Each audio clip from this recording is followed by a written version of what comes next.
Here we are, finally arriving in the Unova region. A generation of Pokemon that has some of the most interesting Pokemon out there, but you know what? I like to open up with a big bowl of interesting in the morning, so let's continue this series of best and worst Pokemon.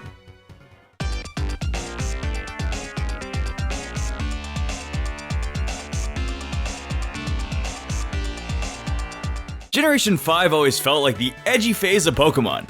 Pretty sure the lighting overall was very dark and the pixels were more jaded. There's also all this emotional text, but it definitely brought us some wonderfully unique Pokemon to choose from, in addition to the really questionable ones. There were a lot of choices for what I found to be my favorites, and if you got to the end of this video and are thinking about commenting why a certain Pokemon wasn't on this list, it was more than likely considered with how many Pokemon I wanted to put on here. Even Stunfisk, I would definitely do that.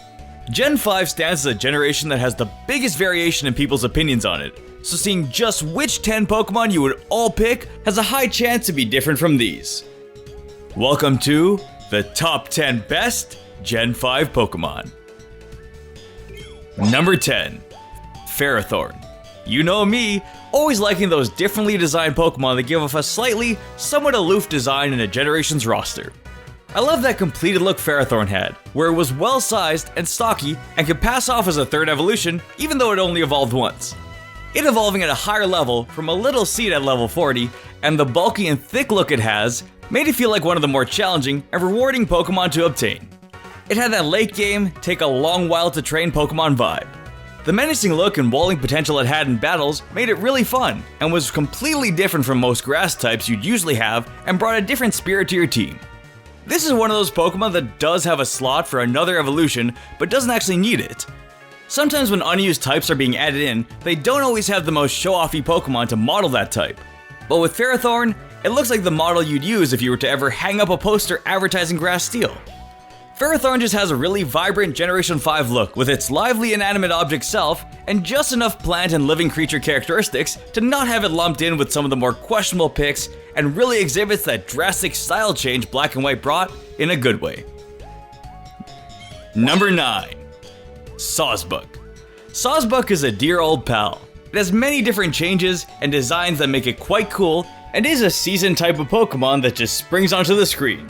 Sawsbuck was one of the Pokemon that was more low-key and in the background, but surprisingly had me excited when I saw it. My personal favorite was its winter form, but every form has this well-toned look, and the mood it conveyed made it less of a joke Pokemon and one of those normal types that stands in confidence. It isn't the most popular Pokemon, but it was well designed when introducing the normal grass type that I thought would be a type that's really hard to create. They did a good job to have someone take this type, and is more of a hidden gem amongst the typical normal type Pokemon. Sure, it's just a nice rendition of a deer, sure it looks kinda just like Stantler, but in HD, but Sawsbuck had that aura and look of a stern leader to match the variety of Pokemon you can pick for your Gen 5 exclusive team. Number 8, Zoroark. Zoroark had a striking resemblance to Lucario. Not that they looked exactly the same, but more so that Zoroark could be Lucario's cousin from America who just got into Goth. Similar to Lucario, Zoroark felt like it had a spotlight on it. You know how Lucario's everywhere and Zoroark is kind of like that, except in more ways than one? Could randomly be your fridge, could randomly be your cabinets, who knows what Zoroark decided to turn into this time. The dark type design and startling creature look was something to appreciate, but the real factor that set Zoroark apart from the rest was its new mechanic of illusion and the backstory tales it could bring with this new and exciting ability. It was just straight up fun to have thrown into battle and show up as a completely different Pokemon. The event it brought into the games also made for another great way of meeting a special new Pokemon, and was always a treat to see these inventive new creatures with new changes brought in with little side quests and events that personified their personality and brought wonders of what could be popping up next in Pokemon, as these events were somewhat rare, but heavily desired and asked for with the memories they've made. Number 7, Krookodile. Even before Ash caught this beast, I thought this was a great Pokemon that might go unnoticed. Just saying I'm the original Ash. Oh god, I take that back. The shaded look and sleek design focusing on its color markings is what really stood out. Sometimes these Pokemon in later generations don't always have those decked out suits of armor or body contortions like a Russian gymnast and can be left in the dust. But this guy made strides in the anime, having a loving relationship with Ash, trying to follow him around and get on his team, having Ray-Bans where it'd grow timid and cute, begging to have them return if it lost them, and back to ferocious and cool when wearing them. That's like 2 emotions, most people don't even have that. Even without the anime, it looked like a Pokemon that could stand out as another commonly used go-to reference when talking about Black and White's roster, but would be chilled out, just hanging there and not needing the attention with how confident it looked while everyone fangirled over and it went, yeah, I know. Number 6. Bisharp. I know the style of Black and White was a huge contrast for some people, and that might have made it have a little bit more backlash back in the day. Bisharp was another sleek yet drastically different Pokemon creation than most others. There were a lot of bipedal human-looking Pokemon that had a more roughed-up style. Conkeldurr, Golurk, who were also great and all considered for this list. But that superhero look and steel-suited display pushed Bisharp to the top. Trading up that Parnard that looked like a little kid raring for battles was fun, and satisfying when you finally got it to its level 52 evolution requirement. There were a lot of training-intensive Pokemon. So many actually that they could definitely have maybe saved some of these to spread out amongst certain generations to fill out certain endgames. But Bisharp did it well. Armored suit, darkened and eerie look, the sword blade Pokemon, and those thighs could crush a watermelon. Number 5. Samurott. It's always been a difficult task to pick out which starter Pokemon can make it onto a list of who I think is the best. Not this generation though. Okay, maybe that statement gets a little too controversial, but this sea line just sets itself apart from Ember and Superior. Superior is nice, sleek, maybe needs a little bit more body, I don't know, hey, maybe Ember could give you some mass. And then another firefighting type for the 3rd generation in a row. Ember somehow got burned more in the comments than it could inflict on its opponents. Getting Samurott as the evolution from this great little cute Pokemon Oshawott felt awesome too. And the drastic change from it to its final evolution made it a wondrous adventure when you found out what it turned into. This little plushy critter growing into a king of a Pokemon just felt right. Number 4. Haxorus. When I said there was a lot of Pokemon that could be used as late game prizes, I meant there were a lot. Not only did they have a pseudo-legendary, and a might-as-well-be legendary or mythical Pokemon, they also had a pseudo-unofficial pseudo-legendary Pokemon, but we'll call it one anyways on some forum somewhere with Haxorus. I was so happy to see a pure Dragon type being brought into the games. Sorry, just a sec. That stayed as a pure Dragon type to its final form. I mean, sure, you could have cut off the wings of any of the other fully evolved dragons and made them a pure Dragon type too. Flying might as well have been included in the price. But Haxorus really shouted out the typing and brought a sick design. Look at this golden warrior and how it's standing. It could ninja pounce from any corner.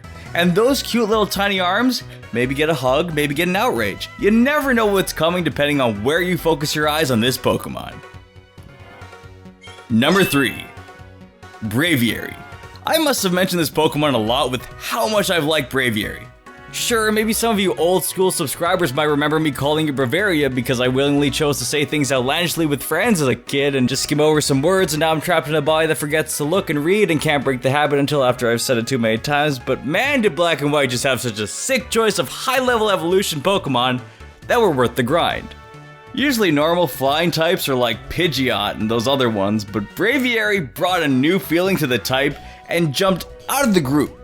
So now it's still Pidgeot on the other ones, because it's an overly saturated type, but now it's made number 3 on my top 10, and really what else can you do as a normal flying type? Here's a heal bell. Sometimes you just look at a Pokemon and think it's just pleasing to see. It's sleek, might not be the most powerful, but when you've got a keen eye for Pokemon and look at the fashion-focused bird, you still think, man, Mega Pidgeot, huh? And oh hey, Braveiary's sick too. Number 2. Volcarona. Going through Generation 5, there were just so many uniquely and well-designed Pokemon. Luckily they evened out the playing field with certain ones, but Volcarona with its almost legendary Pokemon vibe, and its own events for just a regular Pokemon, really set it up as another not officially classified Pokemon that they put a lot of thought into and realized it was designed so well that it had to have a special place to be captured and battle against for you to see. It even has its own side story and lore. I think we can all agree on how Volcarona just had such an intrinsically magical look. Disney even probably tried to sue them just based off the feeling it gave off. It was great and satisfying to use in battles, stocking up on those quiver dances, and the fire bug typing made it such a sight to behold. It's not even a legendary Pokemon, but they really went all in on what they could create as a Sun Pokemon and embodied and displayed both types incredibly well into one radiant design. Number 1. Hydraeigon. I've always felt like Hydraeigon summarized Generation 5 in its design. It's a more eerie, spirit-looking dragon, it's darker both in looks, moods, and lighting, more focused on that angered feral look. It's definitely not what you expect for a dragon type of Pokemon. Its colors are all differently chosen but complement each other well, and its name is misleading because it's actually pronounced Hydreigon, so you've already posted your comments on me mispronouncing it and are fighting with someone right now. Nice cup of Generation 5 drama in the morning. Just like how Game Freak used to make it. I love that they were introducing more special attack focused Pokemon, and a dragon with more magical powers than just your typical Dragon Claw and Earthquake dragons. Those were definitely great too, but this one had dark magic, and imagining it summoning things like Dark Pulse and being more of a dark magician made it special in its own way. Also, those spikes are just well used. Pseudo-legendary dragons are always great, and a dragon manages to impress many while utilizing that black and white style change the most, doing the region justice, and really stands out, even in its Dragon Pal group for how great, yet different it really is.